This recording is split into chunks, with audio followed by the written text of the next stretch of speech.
sebagai seorang masyarakat. Selanjutnya, pelaksanaan yang saya sarankan adalah guru menjadi pemimpin, sementara siswa menjadi pelaksana utama agar terbentuklah kepemimpinan dan tanggung jawab satu sama lain antara siswa dan guru. Setiap akhir bulan diadakan refleksi bersama tentang apa yang sudah dijalankan selama awal bulan, pertengahan bulan, setiap hari, dan minggu-minggu telah dilalui bersama, apa tantangan dan bagaimana perasaan siswa setelah melakukannya akan diolah dan akan dikembangkan terus menjadi aspek-aspek yang lebih baik untuk bisa meningkatkan sesama antara guru dan siswa.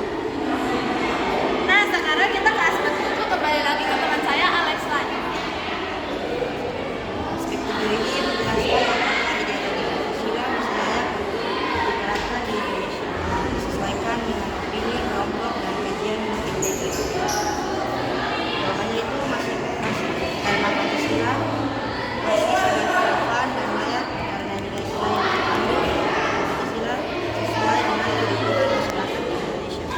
Kedua, refleksi yang mendalam. Sebagai